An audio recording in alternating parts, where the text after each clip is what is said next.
Welcome, listeners, but take heed. We will say whatever we need to share our knowledge, thoughts, and joy, and even things that do annoy.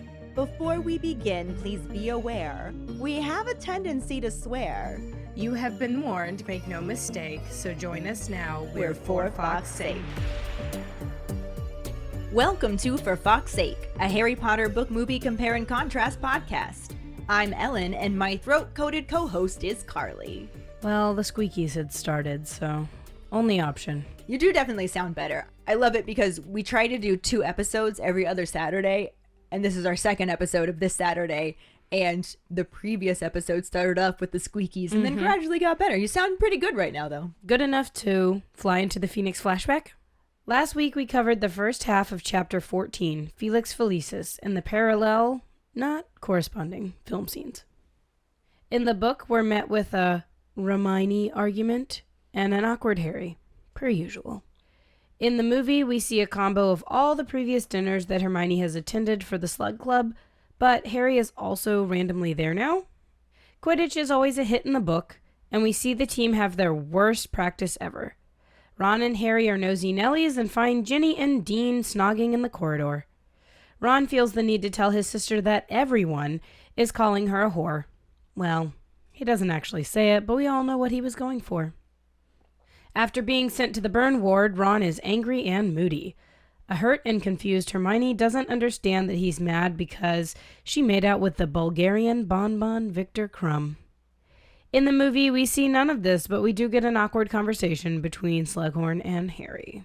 During episode 220, 2 out of 10, our Potter pondering was, if you were in Harry's shoes, how would you handle the situation with feelings for Ginny?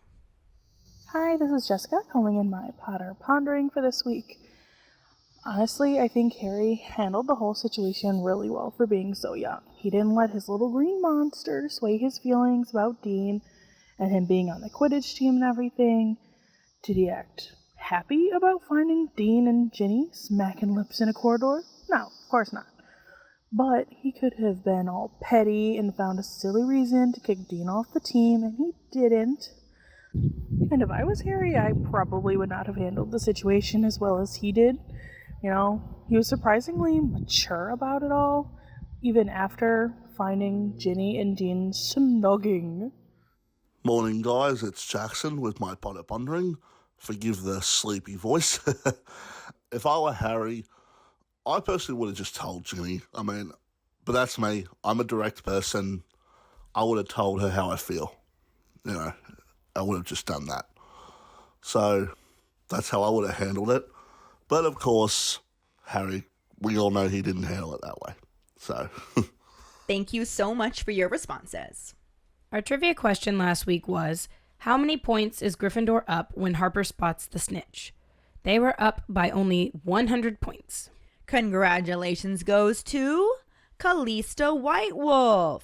Yay! This is 5 weeks in a row. Now, she was wondering where her competition was, even called Jessica out on it because she thought that Jessica had a chance at this one. Had to go look up the answer and everything.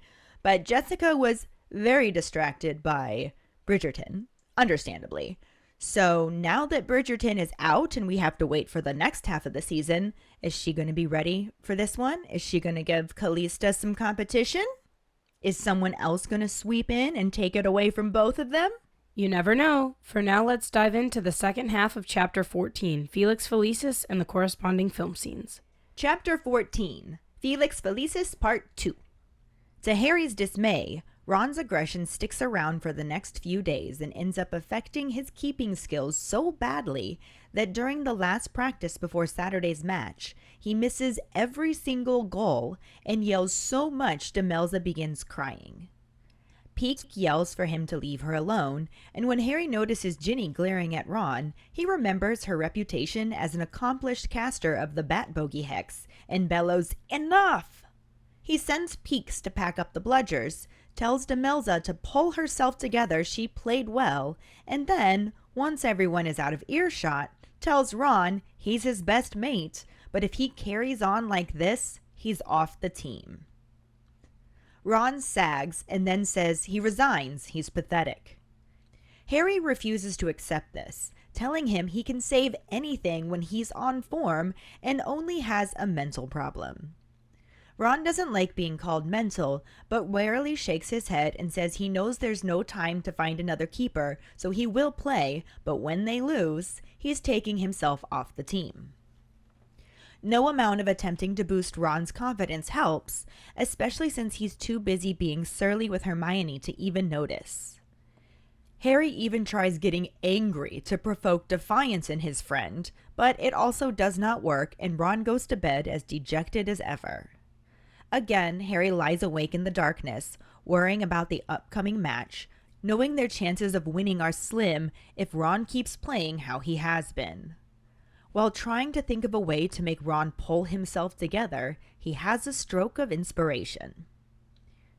During breakfast the next morning, the Gryffindor team enters the Great Hall to boos and hisses from the Slytherins, though the mass of red and gold Gryffindors cheer as Harry and Ron approach their table. Harry grins and waves, though Ron merely grimaces. Lavender tells him to cheer up since she knows he'll be brilliant, but he just ignores her. Harry offers him tea, coffee, or pumpkin juice, and Ron says anything as he moodily bites into toast. When Hermione arrives, she tentatively asks how they're both feeling. Harry answers fine as he focuses on handing Ron a large glass of pumpkin juice, telling him to drink up. As Ron starts to raise it to his lips, Hermione sharply tells him not to drink it, accusing Harry of putting something in it. Harry denies this and hastily puts the little bottle back in his pocket. Hermione again tries to tell Ron not to drink it, but he drains it in one gulp and tells her to stop bossing him around. She looks scandalized, but bends towards Harry so only he can hear her, and hisses that he should be expelled for that, and she'd never have believed it of him. He asks if she's confronted anyone lately, and she storms away from the table. Harry watches her go without regret, since she never really understood how serious Quidditch is. He looks back to Ron and tells him it's nearly time. As they head to the stadium, Harry mentions how lucky it is the weather is so good. When they reach the changing room, they find Ginny and Demelza already dressed and learn that the Slytherin chaser, Vasey, took a bludger to the head and can't play. Plus, Malfoy is off sick. Harry wants to know what's wrong with him, but Ginny doesn't know and just says it's great for them as the sub, Harper, is an idiot. Harry gives a vague smile but finds himself lost in thoughts about what's going on with Malfoy. He comments to Ron how fishy it is, and Ron calls it lucky, and it seems to click for him what Harry did to his drink. Though Harry doesn't confirm anything, instead just says he better get his boots on. They walk out onto the pitch to cheers from the red and gold Gryffindor side and boos from the green and silver Slytherin side. Many of the Hufflepuffs and Ravenclaws have also taken sides, and Harry can hear Luna's lion headdress roaring in the crowd. Madam Hooch has the captain step up and shake hands, instructs them to mount their brooms, and blows her whistle. Harry kicks off the ground, and the match begins. He looks around for the snitch and keeps his eye on Harper as a jarringly different voice starts the commentary.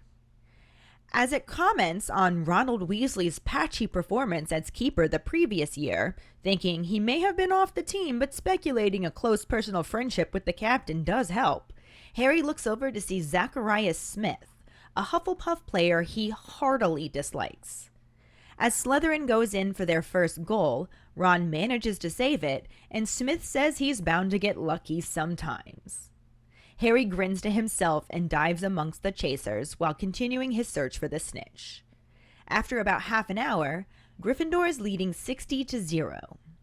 Since Ron has made some spectacular saves and Ginny has scored 4 out of their 6 goals, Zacharias has stopped wondering aloud if the two Weasleys were on the team because Harry liked them.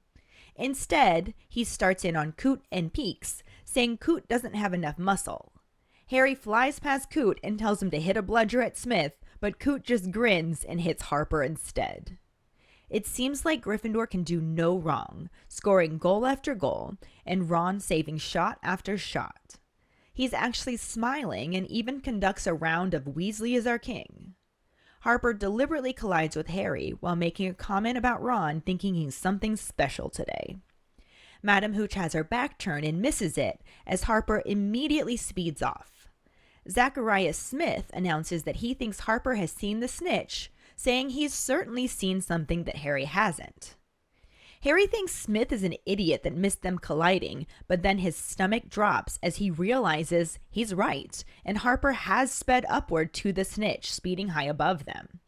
He accelerates after him, knowing that if Harper gets to the snitch first, Gryffindor will lose since they are only up 100 points. Out of desperation, Harry yells, "Oi, Harper! How much did Malfoy pay you to come on instead of him?" It makes Harper do a double take and fumble the snitch, allowing Harry to make his own swipe towards the little gold ball and catch it. He yells yes and holds it high in the air. The crowd begins cheering as the whistle blows, signaling the end of the game. Harry finds himself trapped in midair from most of his team as Ginny flies past them and collides with the commentator's podium. The crowd shrieks and laughs as Zacharias stirs from under a wreckage of wood, and Ginny tells Professor McGonagall she forgot to brake. Harry laughs and breaks free from the team, giving Ginny a very quick hug. He then claps a cheering Ron on the back, and they all leave the pitch arm in arm celebrating their win. Dean yells that Seamus said they'll have a party back in the common room, and the team heads out, leaving Ron and Harry the last two left. They're about to leave when Hermione joins them and asks for a word with Harry. She tells him he shouldn't have done it, saying he heard Slughorn, it's illegal. Ron wants to know if she's going to turn them in, and Harry has to turn to hide his grin, asking what they're talking about. Hermione shrilly insists he knows what she's talking about and accuses him of spiking Ron's drink with Felix Felicis. Harry turns back to them and insists he didn't. When Hermione tries to argue with him, he reaches into his jacket pocket and pulls the still sealed, full bottle of golden potion and explains that he only wanted Ron to think he did it. He looks to Ron and tells him he saved everything because he felt lucky, but he did it all himself. Ron is astounded, then offended that Hermione didn't believe he could have saved the goals without help. Hermione tries to defend herself, but Ron walks right past her and out the door. Harry hadn't anticipated this happening with his plan and awkwardly asks Hermione if they should go to the party. She blinks back tears and tells him to go since she's sick of Ron and doesn't even know what she did. She also storms out of the changing room, leaving Harry to walk back to the castle alone, feeling a sense of letdown. He was sure Ron and Hermione would immediately be friends again if they won, and doesn't even know how he can possibly explain to Hermione that her offense was to kiss Victor Crumb, since it happened so long ago. He doesn't see her at the Gryffindor celebration, and is soon surrounded by a mob of people congratulating him. He eventually manages to extract himself from the Creevy brothers, a large group of girls, along with Romilda Vane, who was hinting she'd like to go to Slughorn's Christmas party with him. On his way to find Ron, he runs into Ginny, who smirks and asks if he's looking for him. She points him out, calling him a filthy hypocrite, and Harry looks over to see Ron in a tight kissing embrace with Lavender Brown. Ginny says it looks like he's trying to eat her face, but also concedes he's got to refine his technique somehow. She then pats him on the shoulder and tells him good game before walking off. Harry turns away from Ron just in time to see a head of bushy brown hair disappear through the portrait hole. He sidesteps Romilda again and follows after Hermione, finding her in the first unlocked classroom he checks. She's sitting on the teacher's desk with a conjured ring of twittering yellow birds circling her head. She says hello and that she's just practicing. Harry awkwardly tells her they're really good and is otherwise unsure of what to say.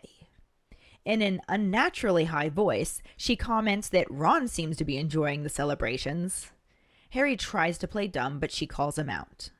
To make matters worse, the door bursts open and Ron and Lavender come giggling into the room, hand in hand. They stop short, and Lavender backs out of the room, still giggling. After an awful silence, Ron greets Harry and says he wondered where he'd got to. Hermione slides off the desk and quietly tells Ron he shouldn't keep Lavender waiting and begins to walk slowly toward the door.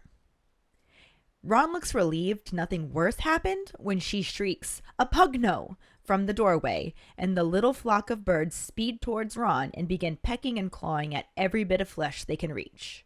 He yells to get off him, but Hermione just gives one last vindictive look before wrenching the door open and disappearing through it. Harry thinks he hears a sob just before it slams. The movie section starts as Ron enters the Great Hall looking extremely nervous, dressed in his keeper gear. He takes a deep breath and begins to walk down the aisle as Neville walks past him and tells him good luck. Seamus runs up behind him and tells him he's counting on him since he has 2 galleons on Gryffindor. Ron forces a smile as Seamus runs off, and it slides from his face as the Slytherins call him a loser and stare at him from their table. By the time he makes it to his seat, he looks more nervous than ever and stares down at his plate with a fried egg and toast that he has no intention of eating. Instead, he asks Harry and Hermione how Slughorn's dinner was.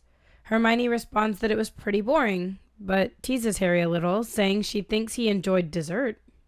Harry glances towards her, but doesn't comment, and Hermione mentions how Slughorn is having Christmas dinner, and they're meant to bring someone. Ron assumes she's going with McLaggen, since he's in the Slug Club, but Hermione informs him that she was going to ask him. Ron responds with a dubious, "Really?" But before either can say anything else, Lavender Brown approaches to wish him good luck, saying she knows he'll be brilliant. Ron forces another smile, and as Lavender walks away, he turns back to Harry and Hermione and tells them he's going to resign after today and McLaggen can have his spot. Instead of arguing with him, Harry simply tells him to have it his way and moves his juice closer to him. As Ron picks up the goblet of juice, Luna appears next to him wearing a lion headdress. She says hello to them all, tells Ron that he looks dreadful, and then asks Harry if that's why he put something in his juice, wondering if it's a tonic. Harry, not so subtly, puts the Felix Felicis potion back in his pocket as Hermione acknowledges that it's liquid luck, and tells Ron not to drink it. Ron does drink it, as Harry watches him with a smug smile. Hermione tells Harry that he could be expelled for that, and Harry insists he doesn't know what she's talking about. Immediately looking more confident, Ron smiles a genuine smile, and tells Harry to come on, they've got a game to win. Out on the Quidditch pitch, Slytherin has control of the quaffle and is flying together in a pack to keep it away from Gryffindor, who briefly gains control before a Slytherin player grabs it back and aims a shot at the right hoop. Ron skillfully flies from the middle ring to block it, and celebrates his successful saves as the crowd cheers. He saves shot after shot, and Hermione claps from the stands, shaking her head in resignation as she does. Gryffindor gets control of the quaffle and scores, leading to the Slytherins playing more aggressively, though they just can't get a shot past Ron. He raises his arms and cheers as the crowd chants, "Weasley! Weasley! Weasley!" The scene transitions to the Gryffindor common room where Ron's housemates are surrounding him, again chanting Weasley. It cuts to the crowd where Hermione is telling Harry he really shouldn't have done it. He agrees, but also says he supposes he could have just used the Confundus charm. Hermione looks guilty, but insists it was different since that was tryouts and this was an actual game. Harry pulls the still sealed full bottle of Felix Felicis from his pocket, and Hermione realizes that he didn't put it in. Ron only thought he did. She looks back up to Ron right as Lavender pulls him to her, wraps her arms around his neck, and kisses him. The crowd begins cheering, and Harry initially smiles until Hermione turns and leaves, upset. The scene changes to an empty corridor where Harry has followed Hermione, finding her crying at the bottom of some stairs, practicing a charmed spell that conjures birds. He sits down beside her, telling her that they're really good. She asks him how it feels when he sees Dean with Ginny. Harry stutters as he says, and Hermione tells him she knows. She sees how he looks at her, and he's her best friend. They're interrupted by giggling, and then Ron and Lavender run into the room, hand in hand, and stop when they see Harry and Hermione. Lavender says, "Oops!" She thinks this room is taken, and runs back out, pulling on Ron's hand. He hesitates and asks about the birds, smiling, but Hermione stands and only says, "Repugno," sending the birds flying towards him. He panics and runs for the door, closing it behind him before walking away, confused. Hermione cries and sits back down, resting her head on Harry's shoulder, and grabs his arm. He pats her hand and tells her it feels like this. Aww. That part always gets me. So these two sections actually do line up very, very well. Like 100%, this is the definition of corresponding. That being said, they're not the same. They're not the same. No. One of the biggest differences is just the way that they condensed things in the movie, where I had to start it. Mm-hmm. Definitely takes part of a conversation that happened at the beginning of the book chapter and puts it in the second half of the movie section. Because we started off talking about Slughorn's Christmas party and Hermione saying she was going to ask Ron in our previous episode. Yes. I liked that in the movie, the way she says it, because Ron's being a, I don't know, sulky, cocky bastard. I don't know. He's being an a-hole. And she's just like, well, I was going to ask you, but I don't know now. Again, it's parallel. It happened. We're never going to cross. Just paths. not the same way. Yeah. But it led well into the next things that kept happening in that scene that kept these pretty much on track for being the gist of the same. There are some definite dings. One thing that the movie isn't really giving us that the book is all about is just how horribly aggressive and awful Ron is being. And it started off being more of an indifference to Ginny and Dean and Hermione, and it's just gradually gotten worse and worse and worse. And now he's just being aggressive to the entire Quidditch team plus Hermione. And instead of it helping him be more aggressive as a player, He's just it's being mean. making him worse. Like they had a practice right before Saturday's match, and he missed every single goal. And he was shouting at so many people, basically everybody. He even brought Demelza to tears. So the next part where Peeks yells at him is when Jim Dale reads it. It's so cute because he goes, "You shut up and leave her alone." And it's so just cute. his little third-year boy yelling. I do love the fact that in the book they specifically mentioned that Ron's like a whole head taller than Peeks, though he is admittedly carrying a heavy bat. Yes. And That's how you got to be when you're short, though. yeah. Harry sees that Ginny is just glaring at Ron, and he remembers that bat bogey hex, and it's just like, enough! Back up. And then he's like, okay, Peeks, you go back up the bludgers. Demelza, get it together. You played really well today. And then once everybody's out of earshot, he's just like, Ron, I love you, man. You keep this up, you're off the team. You're my best mate. Yeah. So this stuff, how Harry works with his team, every minute of it makes me so mad how they made Harry and Cursed Child. Because the way he manages his team is not the way he manages his family, and those kind of usually go hand in hand. Yeah. It's just irritating, but I just thought about that, so I don't have any more thoughts on that other than I'm irritated that he doesn't handle his boy well. Yeah, I don't like the way they wrote Harry.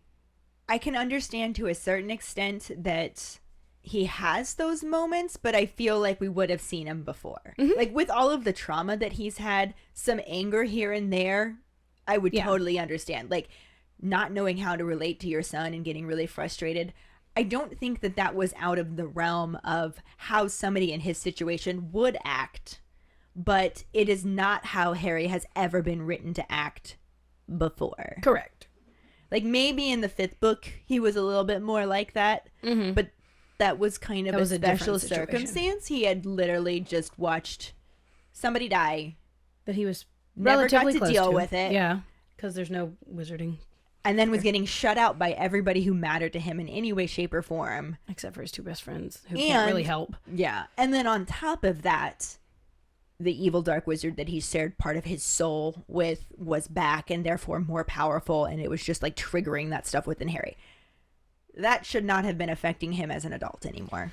But now Harry in this scene is very well balanced. He's handling everything well. He's making sure that everybody knows, like, this one person is really angry, but you guys did a good job. Yeah, it's like, we need a conflict. We'll make Harry an asshole in this moment. And that's, not reflected in the play at all. No, I agree with people when they say that they don't think Harry would have ever acted like that. No, I don't. But speaking of people not acting like that, they don't give us this sulky, angry Ron in the movie enough. He's not grumpy boy. He's nervous, anxious, hot mess Ron. Scared AF. Yeah. And he's not angry Ron. And I feel like that's an important quality in Ron that we don't get to see. It led a lot to him leaving in the seventh one. Exactly what I was going to say. Took the words right out of my mouth. I'm Perfect. sorry. Anyway, the Ron that they showed us in the movie does make an appearance in the book after Harry makes this comment to him about how he's going to have to kick him off the team if he keeps acting like that. And then it becomes very clear that he's only acting like that because he feels pathetic. He has no confidence. He's super insecure. He's hurt because Hermione kissed a boy 2 years ago. Like, it's stupid. And I think the realization... But stuff like that hurts when you're 16. Yeah. Oh, no, absolutely. So I feel like the movie did us a disservice because they condensed it so much we didn't get his bravado aggression.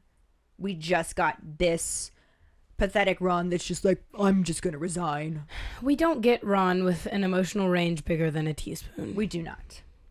Because he is a complicated character. But this is a ding. This is a ding. Because Ron does say he's going to resign. Now, granted, at this point, Hermione is not there. No. Because he's already pissed at her, which she doesn't understand. But none of that happened in the movie, so there's no reason for him to be pissed at her. He's just pathetic. I love the fact that Harry's just like, no, you're not resigning. You can save anything when you're on form. It's a mental problem that you have. And Ron's like, are you calling me mental? He's just like, yeah, I think I am. Honestly, what are you going to do about Ron? Are you going to punch me? Harry thinks he's going to for a second, but then Ron again just sort of deflates and just says, I know that there's no time for you to find another keeper, so I'm going to play. But when we lose, because he's just like, if we lose, which we will, I'm taking myself off the team. He doesn't say he's going to give the spot to Cormac like he does in the movie, but he is like, I'm going to resign. So ding, there. Harry again tries that like confidence boosting, like, no, you can do this. You got this. He just doesn't want to listen. And it's not working at all, mainly because Book Ron is too busy just being a dick to Hermione to pay attention to the nice things that Harry is saying. So then Harry starts trying to get angry at him in hopes that he can provoke some defiance out of him. And that doesn't work either, and he just ends up more dejected than ever. So, yay! This is going to be a good match. I think this is the day before. The night before, because then Harry's in bed thinking about how bad it's going to be.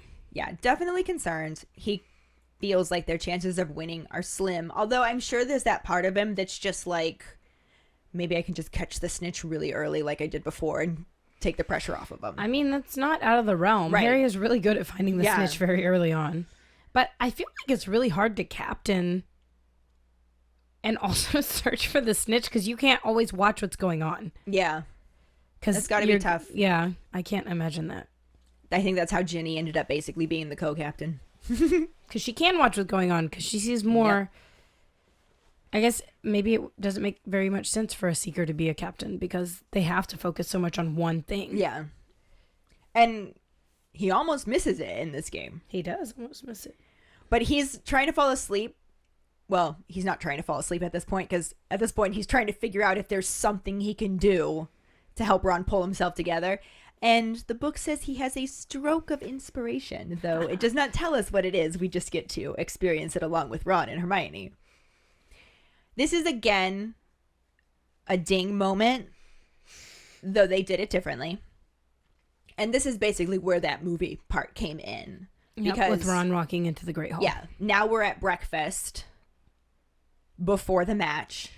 Boos and hisses from the Slytherins still happening. That's a ding. However, the difference is the Gryffindor team walks in together. And then everybody kind of like makes their way off to their usual areas in which they sit. And Harry and Ron get to their spots. And all of the Gryffindors at their table are just cheering, and Harry's smiling So and nice. waving, and Ron's just like, he's doing that really forced smile that isn't a smile, it's a grimace.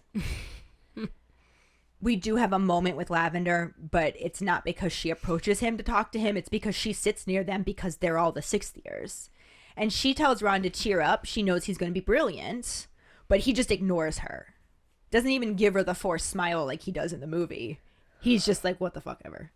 Which is weird. This is when Harry's plan starts to come into play. And he's just like, what do you want to drink? Coffee? Tea? Pumpkin juice? Pick one. Pick one. Pick? Don't.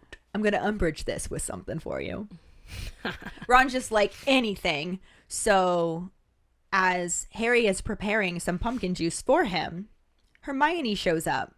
And because of how Ron's been treating her, she's really cautiously like, how are you both feeling? Probably expecting Ron to bite her head off. Harry just says he's fine, but he's really focusing on presenting Ron with this pumpkin juice. Like, drink this, Ron. Drink up. Enjoy this beverage. You need to have something in your system. And then Ron goes to start drinking it, and Hermione's just like, don't drink it, Ronald! What does she think's in it? He puts the bottle back in his pocket, so it's entirely possible that she did see enough of it to put two and two together and just didn't want to flat out accuse him in this moment. Okay, that's fair. But she's smart, Yeah. Sometimes. typically. Yeah. I love Harry's just like, no, I didn't. And puts the bottle away. It's very similar to how it was in the movie. It is. That part, anyway. He puts it in his little pocket in his shirt. So Hermione's again like, you did. Don't drink it, Ron. And he, This is hilarious. being the defiant, actually, this is the defiance Harry was hoping for, but being the defiant Ron that he is, being tired of being told what to do by Hermione, just drains it in one gulp and says, stop bossing me around. So this whole scene is it's dinged in the movie, but it's not Hermione in the movie who notices. She does notice the bottle, but she doesn't notice Harry put it in Ron's drink. So it's Luna who comes with our favorite giant lion headdress. Oh, I love it.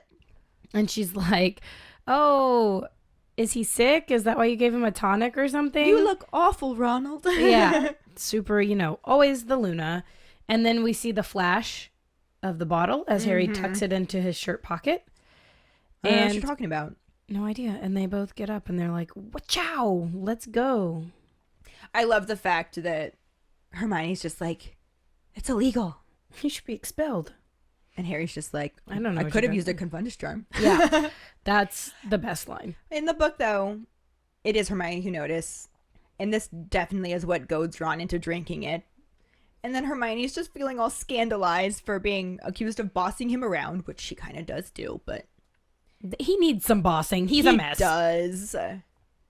But she honestly doesn't know why he's being such a dick to her. So it's tough.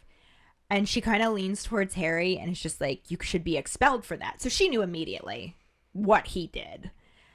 And that she'd never believed it of him. And Harry's just like, hark, who's talking? Confunded anyone lately? Yeah. We get this later when they're at the celebration party. Yeah. And Harry throws that in and he's like, I guess I could have confundused him. Sassy boy. At this point, Hermione is now getting shit from both Ron and Harry, so she just storms Be like, away. goodbye. I don't have time for this. And Harry doesn't even care at this point. He's just like, she doesn't understand how important Quidditch is. Harry James Potter, shut up. So he just looks back at Ron and he's just like, it's nearly time. Again, this is kind of different than how they did it in the movies. Parallel, but the movie had Ron know at that moment. Mm-hmm. Yes. He saw the bottle too. Mm-hmm. He drank that drink thinking he was taking the liquid luck. Oh, yeah. So they immediately made Ron more confident and he's like, let's go win this match. Whereas in the book, Harry's still just like, all right, it's nearly time. We should start going. And then it's on the walk to the stadium that Harry's just like, wow, the weather's really good. That's pretty lucky, right? And then they get to the changing room and Ginny and Demelza are already there, dressed, ready to go. Hyper coincidental. Right. And Ginny informs them that the Slytherin chaser, Vasey, took a bludger to the head and can't play, which is really lucky because he's their best scorer. And then on top of that, Malfoy is off sick. And Harry's just like, wait, what's wrong with him? But Ginny's just like, I don't know. It's just lucky for us. She says great for us, but still. Why did Malfoy even stay on the team this year? I would have been like, shit, I got other stuff to do. Bye. Then it's less suspicious when you don't show up. Yeah, I wonder if the captain was just like, no, you're on the Please team, no. dude. Like, we Please no, I don't want to hold trials. maybe they wouldn't let him leave because they were worried they wouldn't get their brooms or something. Maybe. Who knows? You don't get the Nimbus. I mean, the Nimbus 2001 is not the best anymore. So No. But Ginny also mentions that the sub, Harper. Harper, is an idiot. It's true. So, though Harry is pleased with this, he also is very caught up in his Malfoy's up to something plot in his head. So he kind of comments to Ron about how fishy it is that Malfoy's not playing. And Ron's just like, I would call it lucky. And then goes, lucky. Put something in my drink. What did you do to my drink, Harry? And Harry's just like, we I better gotta put on get my our boots." boots on. The movie didn't show us any of this because they don't have Harry being suspicious about Malfoy because they're literally showing us that Right. Malfoy is doing the We've stuff. talked about that quite a lot. So we don't get any of this conversation or any of the Ron having to second guess if this is Lucky Potion or not Yeah. or anything like that. They just let him think it's what it was. So, you know. But anyway, they go out onto the pitch. All of the red and gold are cheering, and all of the green and silver are booing and hissing. And Wow, I don't have time for you guys. I love the fact, too, that they mention nothing of yellow and blue. It's literally Well, those are the teams people that are picking playing. sides. Yeah. And it even says, like, many of the Hufflepuffs and Ravenclaws are there. Yeah, Probably on Gryffindor's side, I would assume. probably. Probably. I feel like some of the Hufflepuffs might go Slytherin. We all have our emotional support Slytherin. It happens. But at this point, they mentioned that Harry thinks he can hear Luna's lion headdress roaring in the crowd. So that was a Yes. nice touch in the movie.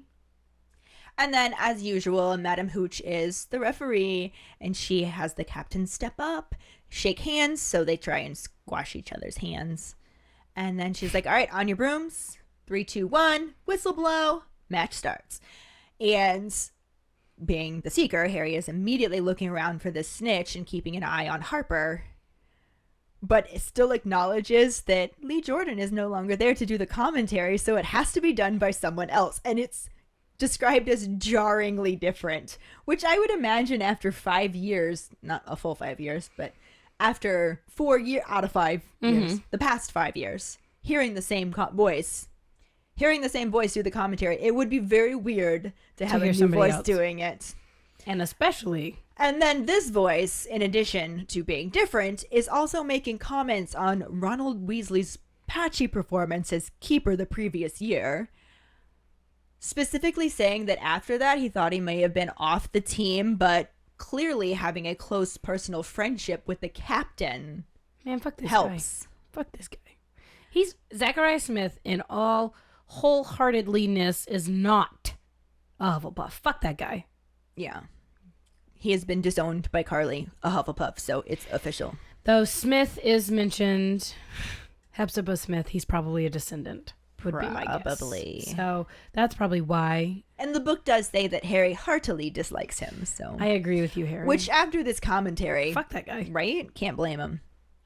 What's really fun here is he's commentating about Slytherin going in for the first goal, and Ron saves it.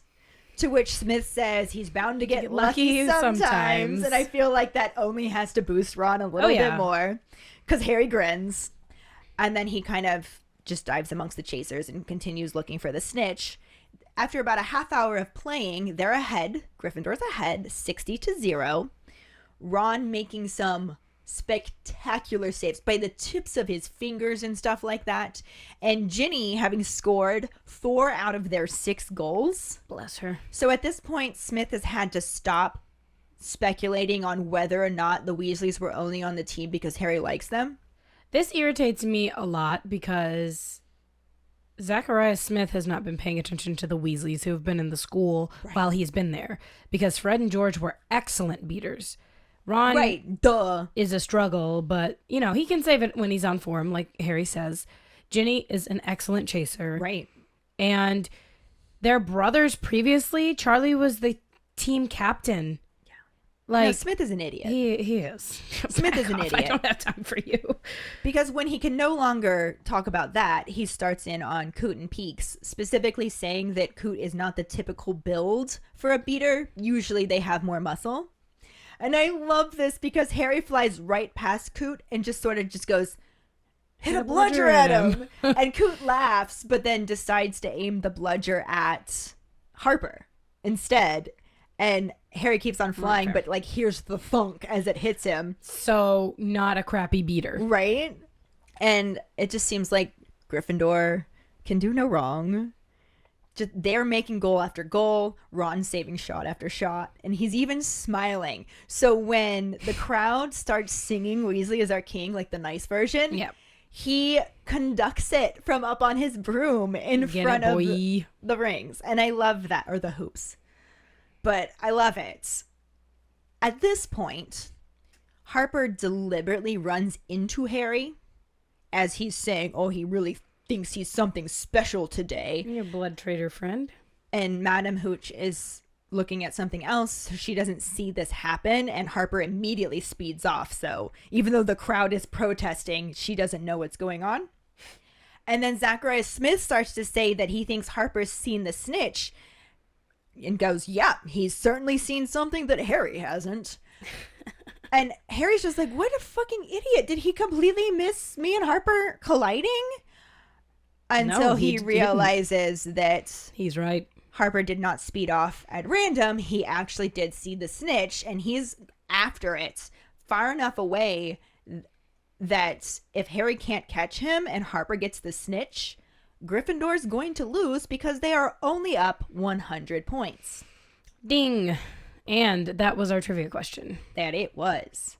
So they would end up losing by 50 if that's the case. That's unfortunate. So he speeds after him, does manage to catch up because he's got the firebolt, and still he's way too close to it. He is reaching out to it, about to catch it, and out of absolute desperation, Harry just goes, "Oi, Harper, how much did Malfoy pay you to come on instead of him?" And it kind of makes me wonder if maybe Malfoy did. Like, maybe he was supposed to play. Probably and did, yeah. Yeah, because it completely makes him do a double take. And even though he gets his hand on the snitch, it slips right through his fingers. And he ends up flying past it, allowing Harry to get to it and catch it and end the game. I definitely always thought that he paid him because of the reaction that he has. He's like, how did he know? Harry, of course, cheers, holds the snitch up in the air. And then, of course, everybody in the crowd that is wearing red and gold start cheering.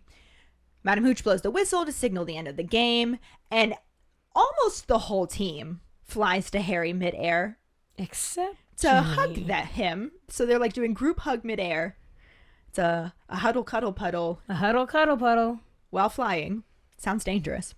You know, we love a good huddle cuddle puddle. But somebody who is missing from this is Ginny, because she flies right past him, and Harry's just like, where are you going? As she collides into I got places the to commentator be, Harry. podium, causing it to collapse. It makes me wonder how tall this podium is, because if it was the one in the fell movie, fall. that's a far drop. He did fall far.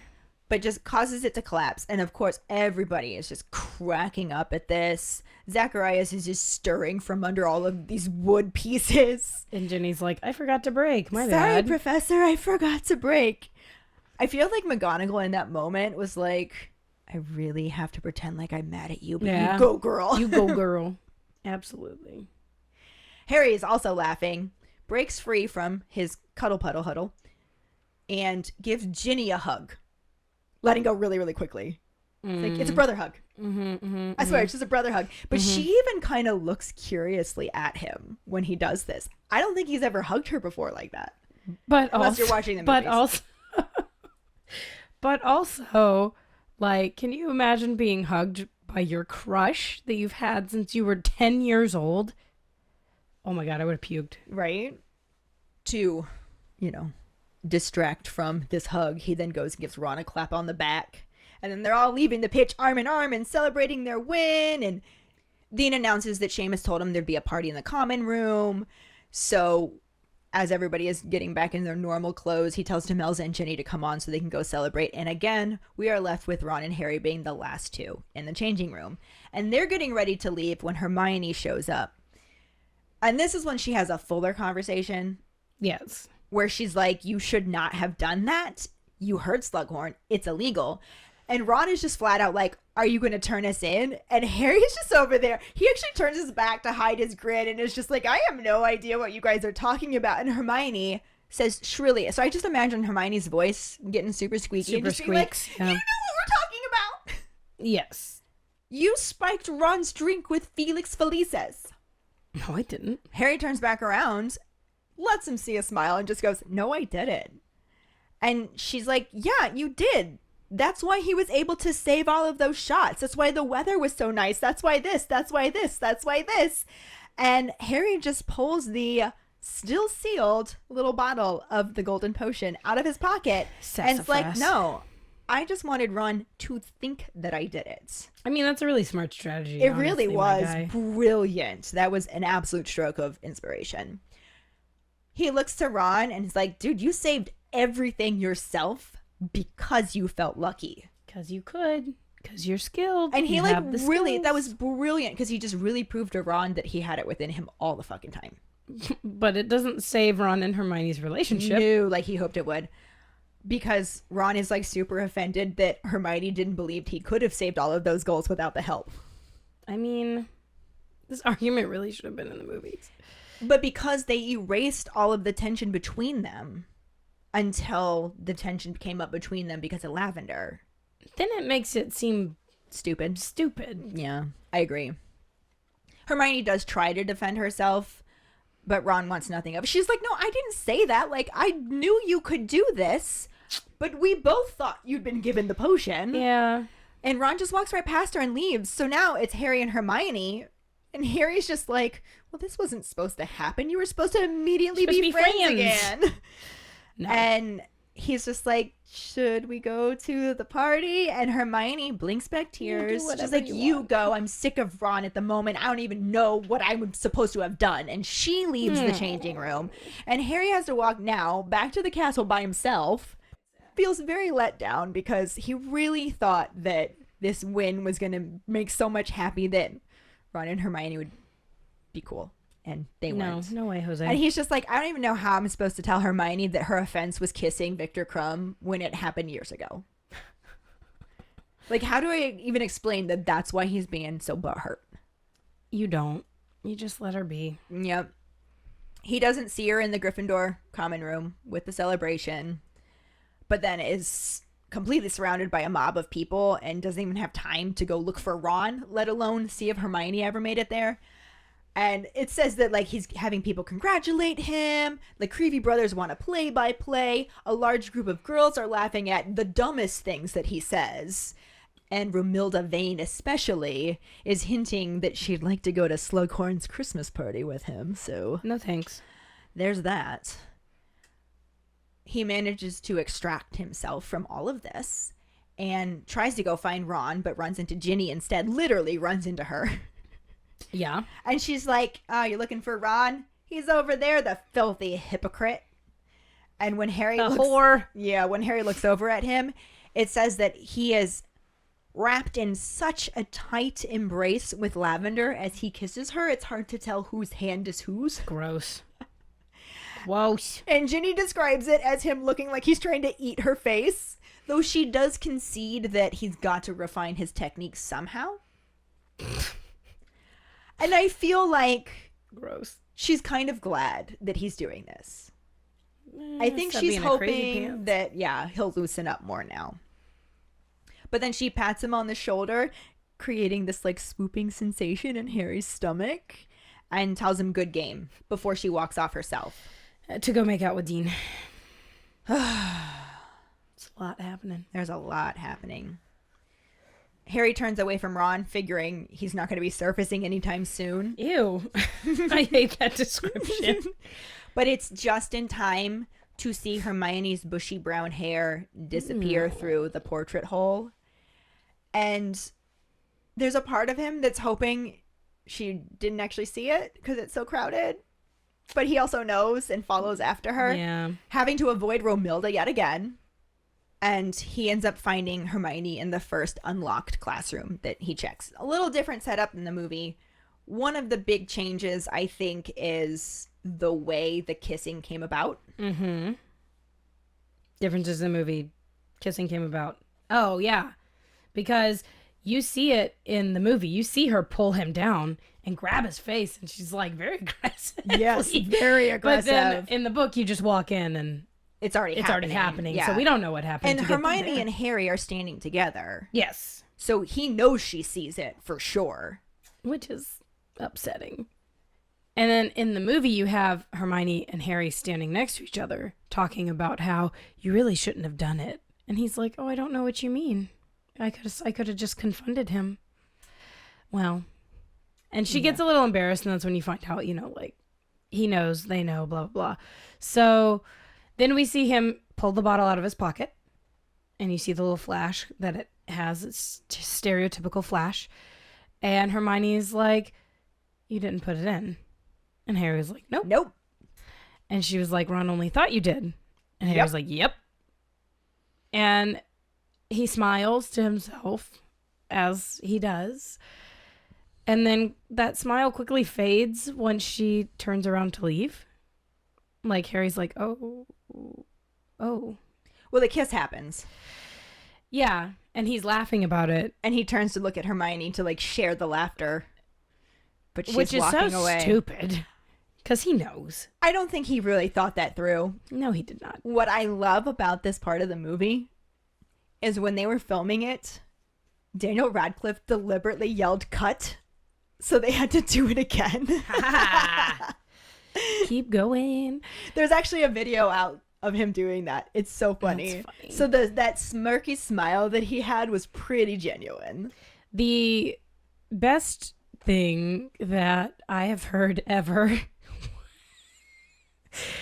was when they were filming Seven and they had to take Rupert out of the room when they had Dan and Emma making out because he kept laughing.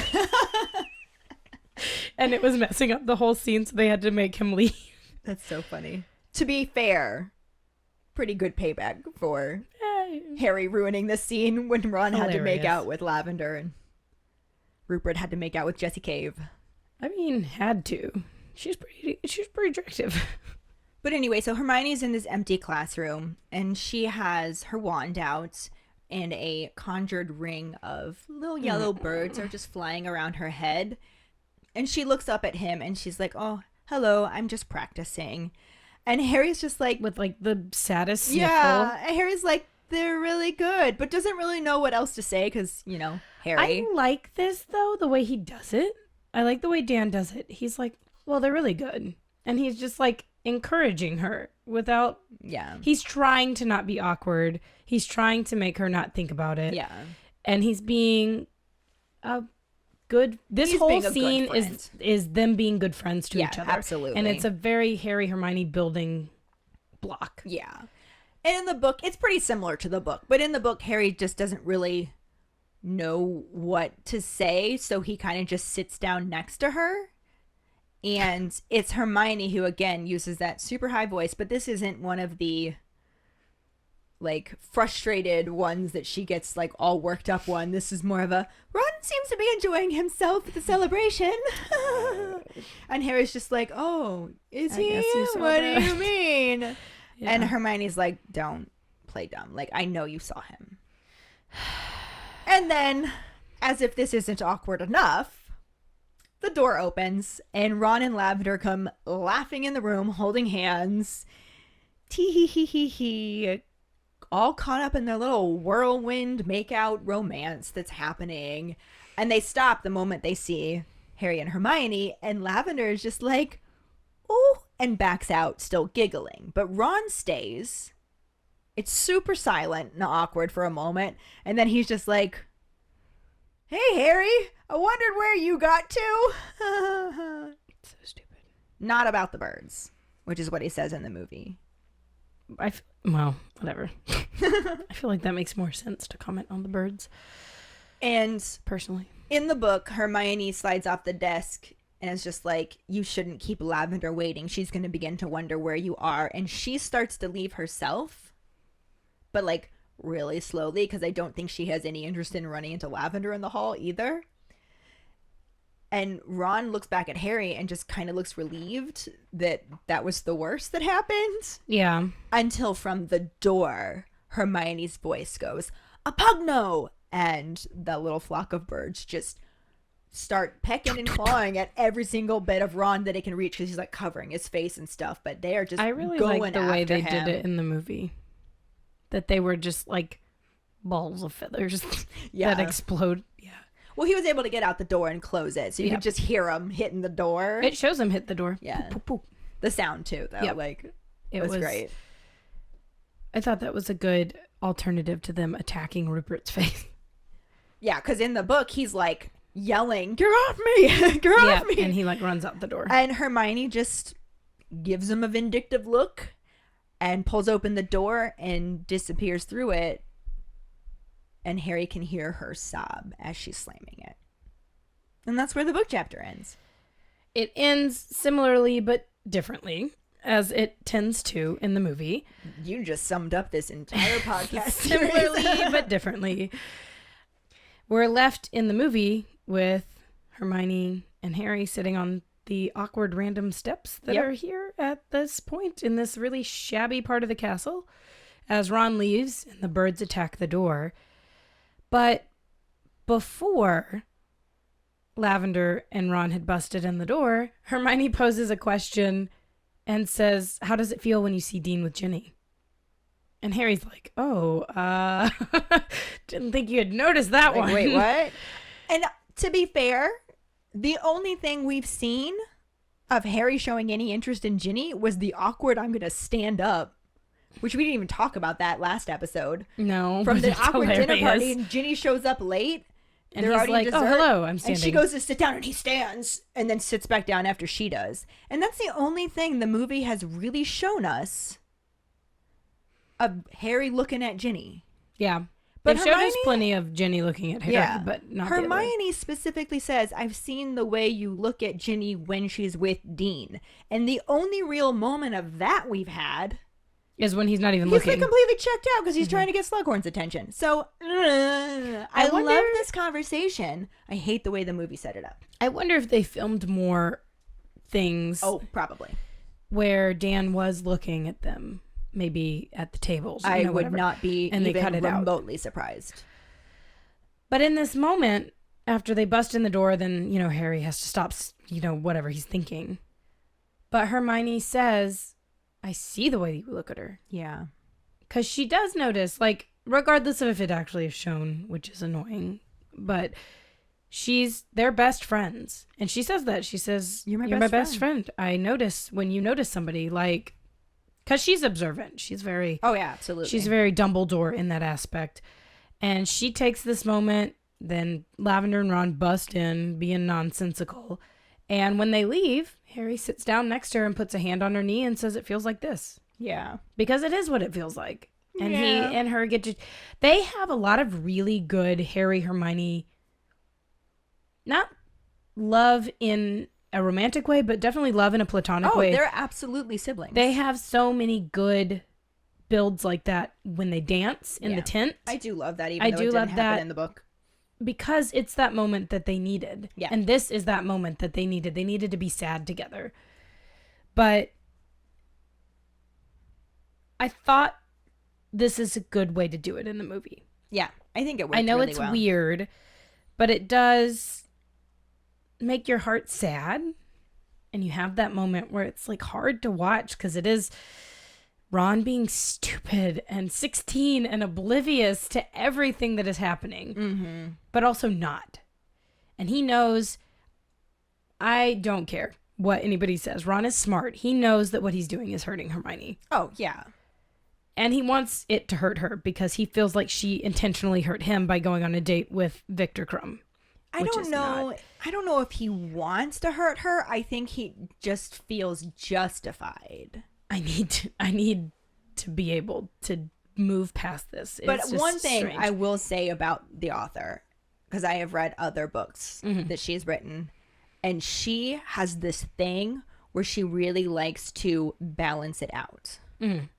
Like, an eye for an eye. Hermione and Ron would never have been able to get together in her mind if Ron hadn't gotten some experience first. Like, he would have never been able to handle that Hermione Because had she's way too experience. mature. But that is also another conversation. This is where both the book and movie ends. Pretty dingish. Pretty dingish. And, like, actor-wise, we do have Jessie Cave, but we've talked about her a little bit before, but she still hasn't done what she does best. So we are going to get to her. Yeah. And that'll just bring us to our Potter Pondering. Do you agree with Hermione that Harry shouldn't have put liquid luck, or pretended to, in Ron's drink? Find the post on our Facebook page and share your thoughts. Or call us at 216-526-6792 and leave your response as a voicemail. Make sure you start off telling us your name and then go into your answer. Don't forget, you can also stitch your response on TikTok. We really look forward to reading, hearing, and seeing them. This week's Wizarding Word is that all 7 Harry Potter audiobooks are being re-recorded as full cast dramatic productions. So I guess I'm buying all of the audiobooks again. Me too. So this is going to be a full cast ensemble production of all the books. It'll be really exciting to see. They have a little video on the link that we're going to share. They have a little video from Audible talking about what it's going to be like. It's going to happen by the end of 2025, it looks like. And doesn't have a cast list yet, but I'm sure there's going to be some pretty famous people that end up dropping on it. I have actually seen a couple of things that mention you can audition for it. Oh. So Look look into some that friends stuff. who do Yeah. voice work. I might message them and let them know, because that would be great. That sounds so fun. But yeah, there's quite a lot of information on the Wizarding World page about it. We'll be sharing that link, and the Harry Potter Audible video about it. It says the full cast audio editions, an official announcement. We're sharing that link also. So it's in it, but this way you'll have easy access to both of them. Yes. And that will bring us to this week's trivia question, which is, what is the new Gryffindor password for the holiday season? The first one who responds with a correct answer and the code word #festive will get a sticker. And join us next week when we talk about the first half of Chapter 15, The Unbreakable Vow, and the sort of corresponding film scenes. Thanks for listening. Hope you hear us again. I'm Karlee. I'm Ellen, and we are For Fawkes' sake.